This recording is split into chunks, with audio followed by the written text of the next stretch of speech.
नमस्कार मुलांनो, आज आपण इयत्ता 4थी आरटीएसचा जो 21 मार्च रोजी पेपर होणार आहे तो पेपर कसा असेल तर त्याचा एक नमुना आपण पाहत आहोत। हा आपण मराठीचा पेपर आहे।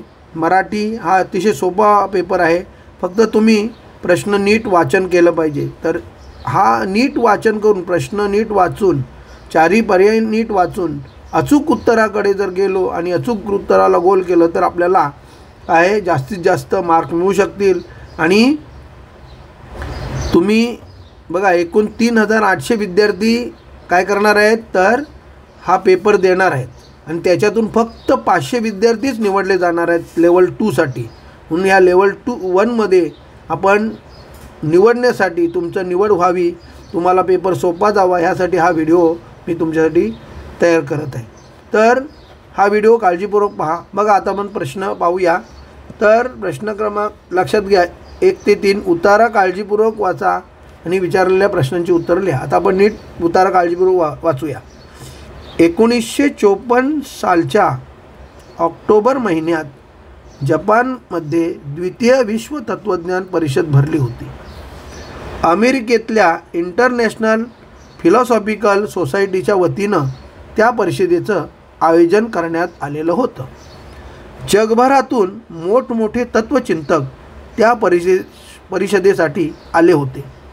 भारतातून पांडुरंग शास्त्री आठवले यांना मोठ्या सन्मानानं निमंत्रित करण्यात आलं होतं। प्रारंभी अन्य तत्वचिंतकांनी त्यांची उपेक्षाच केली होती, परंतु ती परिषद जसजशी शेवटाला गेली तसतशी पांडुरंग शास्त्रींच्या ठायी असलेल्या असामान्य बुद्धिमत्तेची त्यांना कल्पना येऊन चुकली।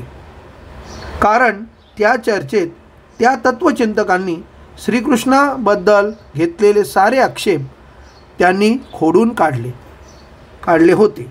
एवढेच नव्हे तर श्रीकृष्णाच्या अवताराची महती त्यांना पटवून दिली होती। श्रीकृष्णाचे अर्थशास्त्र, मानसशास्त्र आणि समाजशास्त्र त्यांना समजावून दिलं होतं। भक्ती ही एक सामाजिक शक्ती आहे यासारखे अनेक नवनवीन विचार त्यांनी मांडले होते। आता आपण हा उतारा काळजीपूर्वक वाचलेला आहे। आता त्यावरील प्रश्नांची उत्तरं बघूया आपण। लक्ष द्या। तर प्रश्न क्रमांक 1, पांडुरंग शास्त्री आठवलेंनी कोणता विचार मांडला? असामान्य बुद्धिमत्तेची कल्पना, इंटरनॅशनल फिलॉसॉफिकल सोसायटी, भक्ती एक सामाजिक शक्ती आहे आणि तत्वचिंतकांची उपेक्षा। तर या ठिकाणी दिले बघा, शेवटी दिले बघा, भक्ती ही एक सामाजिक शक्ती आहे यासारखे अनेक नवनवीन विचार त्यांनी मांडले। इथं विचार हा शब्द आहे बघा। मग कोणते विचार मांडले तर भक्ती एक सामाजिक शक्ती आहे, पर्याय क्रमांक 3। दुसरा प्रश्न बघा, दुसरी विश्व तत्वज्ञान परिषद कोठे भरली होती? Japan, Philippines, America, England. तर या ठिकाणी पहिल्याच ओळीमध्ये दिले बघा, 1954 सालच्या ऑक्टोबर महिन्यात जपानमध्ये द्वितीय विश्व तत्वज्ञान परिषद भरली होती। मग दुसरी विश्व तत्वज्ञान परिषद कुठं भरली होती? जपान, पर्याय क्रमांक 1। आता प्रश्न क्रमांक 3 बघा, महत्त्व या शब्दाचा उतार्यात आलेला समानार्थी शब्द कोणता? तर महत्त्व म्हणजे काय? ठायी, प्रारंभी, महती, असामान्य। तर लक्षात घ्या, त्यांनी यामध्ये जर नीट बघितलं आपण तर हा जसं वाचू त्यानंतर आपल्याला कळेल। तर या ठिकाणी दिले बघा, एवढंच नव्हे तर श्रीकृष्णाच्या अवताराची महती त्यांना पटवून, महती म्हणजेच महत्त्व म्हणजे काय येणार? पर्याय क्रमांक 3। अशा पद्धतीने आपल्याला काय करायचं, उत्तरं हे त्याच्यातच शोधायचे असतात, आपण स्वतःच्या मनाचं उत्तर लिहायचं नाही। पुढे बघा, प्रश्न क्रमांक 4, तर पाखरांना हकलण्यासाठी शेतात कशाचा वापर केला जातो? आता बघा, पाखरांना हकलण्यासाठी कशाचा वापर केला जातो? बुजगावणी, काठी, मचाण का गोफण? आता बघा लक्षात घ्या, पाखरांना घाबरवण्यासाठी बुजगावणी, पण इथं विचारलं आहे का हकलण्यासाठी? आता काठीने काय पाखरं हकलू शकत नाही, म्हणजे शेतामध्ये त्याचा उपयोग केला जात नाही, म्हणजे हे सुद्धा उत्तर चूक, हे उत्तर चूक। मचाण वरती असतं पण ते काय मचानाचा उपयोग केला जातो, पण मेन खरा जो उपयोग आहे तो गोफणीचा. गोफणीने काय केलं तर दगड हा लांबवर शेतावर गोफणी साहाय्याने उडवला जातो आणि मग पाखरांना हाकललं जातं. म्हणून बुजगावणं घाबरवण्यासाठी तर हाकलण्यासाठी गोफण. आलं ध्यानात. पर्याय क्रमांक 4. प्रश्न क्रमांक 5 बघा. खालीलपैकी नपुंसक लिंगी शब्द कोणता नाही? जेव्हा असं विचारलं जातं त्याचा अर्थ 3 शब्द हे नपुंसक लिंगी आहेत. मग ते लिंग कसं ओळखायचं नपुंसक लिंग? तर लक्षात घ्या, जर एकवचनला ते आणि अनेक वचनला ती जेव्हा येतं तेव्हा तो नपुंसक लिंग असतं. एक वचनला ते, अनेक वचनला ती, ते नपुंसक लिंग. एक वचनला तो आणि अनेक वचनला ते तर पुल्लिंग. एक वचनला ती, अनेक वचनला त्या तर स्त्रीलिंग. हे लक्षात ठेवायचं. मग एक वचनला ते, अनेक वचनला ती, ते येतात की नाही? म्हणजे एक वचन अनेक वचन केलं तरच आपल्याला लिंग कळणार, अन्यथा करणार नाही. तर झाडचं अनेक वचन काय? झाडे. हे लक्षात घ्या. मग ते झाड, ती झाडे आहे ना, बरोबर? ते झाड, ती झाडे म्हणजे उत्तर काय आलं? हे काय आहे? नपुंसक लिंग आहे. माकडचं अनेक वचन काय? माकडे.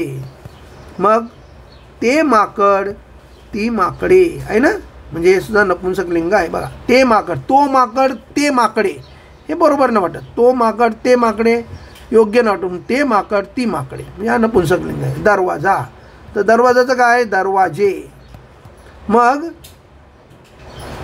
तो दरवाजा, ते दरवाजे म्हणजे हे पुल्लिंग आहे. काय? पुल्लिंग आहे की नाही? हे नपुंसक लिंग आहे, हे पुल्लिंग आहे.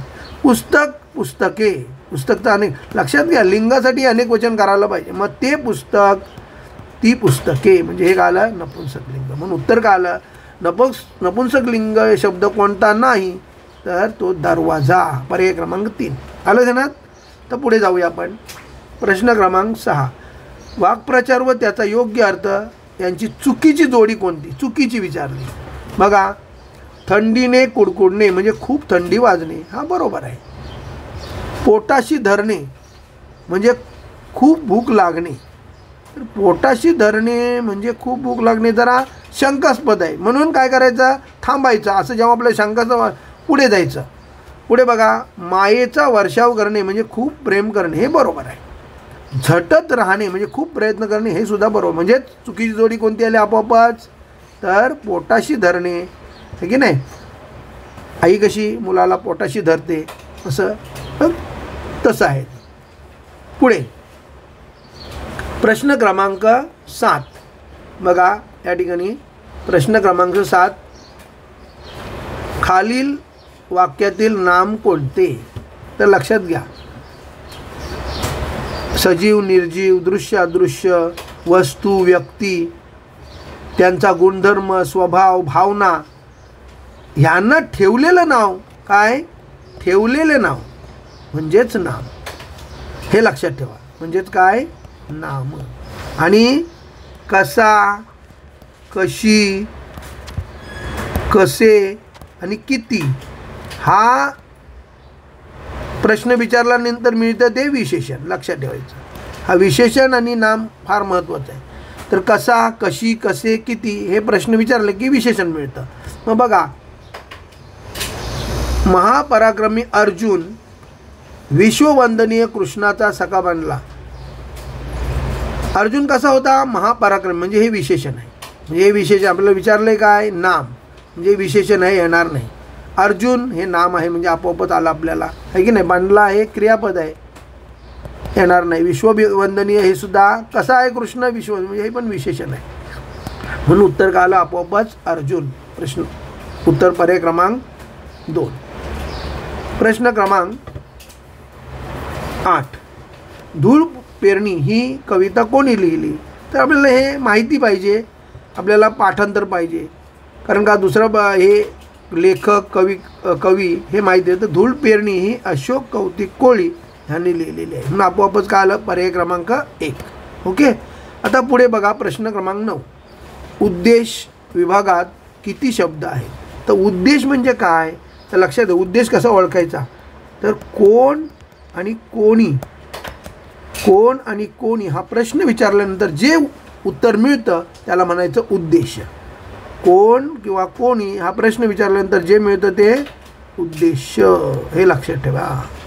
मग बघा, गळावरील दोर कापला आहे हे पाहून शिवरायांचे मावळे शत्रूवर तुटून पडले. शत्रूवर कोण तुटून पडले? तर शिवरायांचे मावळे.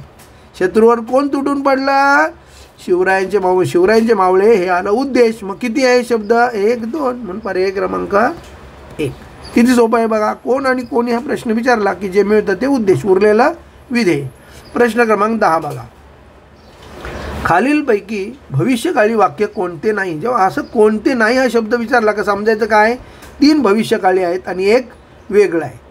मग भविष्यकाळी कसं ओळखायचं आपण लक्षात घ्या. आता तुम्हाला मी सर्व सांगतो. वर्तमान काळी जर ओळखायचं असेल तर तो, ते, आहे, नाही.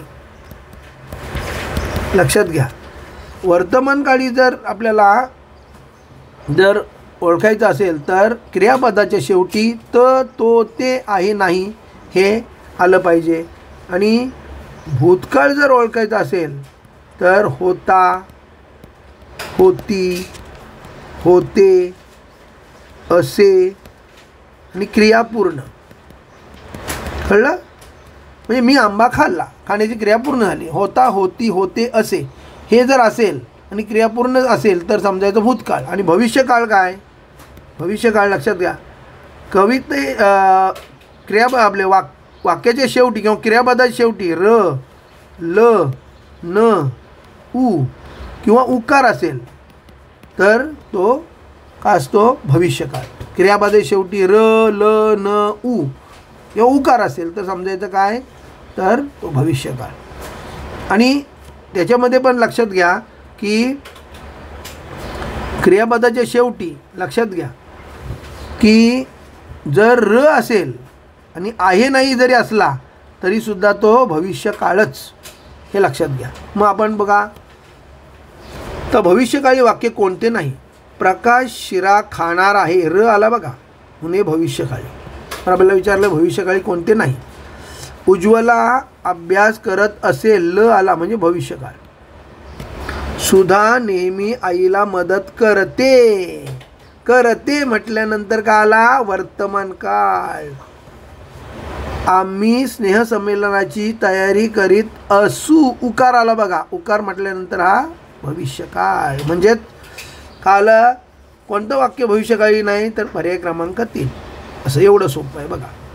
आता प्रश्न क्रमांक 11 हा जरा अवघड आहे, जनरल नॉलेजवर आहे, भाषा ज्ञानावर. तर नीट बघा. अचूक जोडी निवडायला सांगितली. श्री बल्लाळेश्वर महड. तर बल्लाळेश्वर हा महडला नाही तर तो पालीचा आहे. कुठला आहे? पाली. म्हणजे चूक आहे की नाही. आपल्याला जे काय माहिती आहे ते पाहूया आपण, आहे की नाही. तर त्यानंतर गिरिजात्मक थेऊर. तर थेऊर नाही आहे. तर ही गिरिजात्मक थेऊर ही आपण जर बघितलं तर थेऊर नाही आहे की नाही. थेऊर चुकीचे आहे. चिंतामणी मोरगाव नाही. मोरगावचा काय? मयुरेश्वर. म्हणजे हे सुद्धा आपल्याला. आणि विघ्नेश्वर श्री हा ओझर. ओझरच्या विघ्नेश्वर आपण ते अष्टविनायकाचं जर गाणं जर आपल्याला माहिती असेल तर त्याच्यामध्ये ह्या सर्वांची माहिती आहे की नाही. तर उत्तर बरोबर कोणतं आहे? अचूक जोडी. तर पर्याय क्रमांक 4. त्यासाठी आपल्याला ते पाठ पाहिजे गणित. हे त्यांच्या प्रत्येक जे अष्टविनायक आहे ते कुठे आहेत ते सगळं माहिती पाहिजे. ओके. तर इथं आपल्याला माहिती आहे विघ्नेश, ओझरच्या विघ्नेश्वरा. तर ओझर हे विघ्नेश्वर म्हणून हे उत्तर बरोबर आहे. लक्षात. आपल्याला हे माहिती पाहिजे सगळं. ते पाठांतर केल्याशिवाय दुसरा पर्याय नाही. आता आपण 12 ते 14 या अतिशय 3 सुसंगत वाक्य. आता सुसंगत वाक्य जर घेतले आपण तर लक्षात घ्या की 3 सुसंगत वाक्य जर आपण पाहिली तर कधी पण ही 3 प्रश्न नीट वाचायचे आणि नंतर मग आपण उत्तरं लिहायची. तिन्ही प्रश्न त्याचे चारी पर्याय वाचायचे आणि नंतर कारण का बऱ्याच वेळेला पहिल्या प्रश्नाचं उत्तर हे दुसऱ्या किंवा तिसऱ्या प्रश्नात असतं. तर आपण बघूया. श्रीपतराव आपल्या टिंबटिंब प्रवाशांची नेहाण करतात रेल्वेमधून, विमानातून, टांग्यामधून, बैलगाडीतून. आता इथं जर बघितलं तर श्रीपतराव आता श्रीपतरावांकडं वैयक्तिक मालकीचं कोणतं साधन असू शकेल? आता रेल्वे कोणाची वैयक्तिक असते का? ही आपल्याला तारतम्य पाहिजे, म्हणजे हे शक्यच नाही. विमान कोणाचं नसतं, मग एकतर तो टांग्यामधून किंवा बैलगाडीतून प्रवाशांची नेहाण करत असला पाहिजे, बरोबर. मग आता दुसरा म्हणजे आपलं इथं प्रश्नाचं उत्तर आपण फक्त कट केलेत, आपल्याला बाकी मिळत नाही आहे. पुढे बघूया. प्रवास करताना ऐकू येणारा टिंबटिंब आवाज ऐकायला त्यांना फार आवडते. आता हे आवाज कोणता बघा. एकतर टपटप, जुगजुग म्हणजे रेल्वे येणार नाही, सुसू म्हणजे विमान येणार नाही, फटफट, फटफट म्हणजे फटपटी, फटपटी म्हणजे काय तर मोटरसायकल आहे की नाही, तर हे येणार नाही. म्हणजे आपोआपच का आला टपटप आला, हे उत्तर का आलं याचं टपटप. मग टपटप कोणाचा आवाज येतो? टपटप टपटप टाकीते टाका चाले माझा घोडा, हे टपटप कोणाचा आवाज येतो? घोड्याचा. मग घोडा म्हणजे कोणती बैलगाडी येईल का? नाही. म्हणजेच काय येणार तो उत्तर काय येणार? टांग्यामधून प्रवाशांची नेहाण करत होता आणि त्याचा टपटप येणारा आवाज हा त्याला फार आवडायचा. पुढे गडबडीने जावायचा श्रीपतराव टिंबटिंब जोडा. आता मग हा टांगा आहे म्हणजे कोणाला मारणार चाबूक? बैलाला मारणार का? नाही. मालकाला मारणार का? उंटाला मारणार का? नाही, तर घोड्याला. टांगा कोणाचा असतो? टांगा म्हणजे घोडागाडी, घोड्याला. एवढं सोपं आहे बघा. पुढे खालीलपैकी स्वल्पविराम चिन्ह कोणतं? तर बघा आता ही चिन्ह आपल्याला माहिती पाहिजे. हा जो आहे तो आहे अर्धविराम. अर्ध बघा, अर्धविराम. हा आहे पूर्णविराम, हा अपूर्ण विराम आणि हा स्वल्पविराम, ठीक आहे नाही. म्हणून काय येईल उत्तर? पर्याय क्रमांक 4. पुढे खालील शब्दांमधून अर्थपूर्ण वाक्य तयार केल्यास अनावश्यक शब्द कोणता? तो बघा. आता कोपराने मऊ खणू म्हणून खाऊ नये सापडले. बघा तर ही एक म्हण आहे. मऊ सापडले म्हणून कोपराने खणू नये. मग आता मऊ सापडले म्हणून आता अनावश्यक कोणता येईल? मऊ आपला आहे, सापडले आहे, मऊ सापडले म्हणून आहे, म्हणून कोपराने खणू नये. मग उत्तर काय आलं? अनावश्यक खाऊ. पर्याय क्रमांक 3 असं. आता या ठिकाणी प्रश्न क्रमांक 17 बघा. विरुद्ध शब्दांची चुकीची जोडी कोणती? विरुद्ध शब्दांची विचारली. तर आधार निराधार चुकीची विचारली तर आधार निराधार बरोबर आहे. धीट भित्रा बरोबर आहे. स्वतंत्र परतंत्र बरोबर आहे.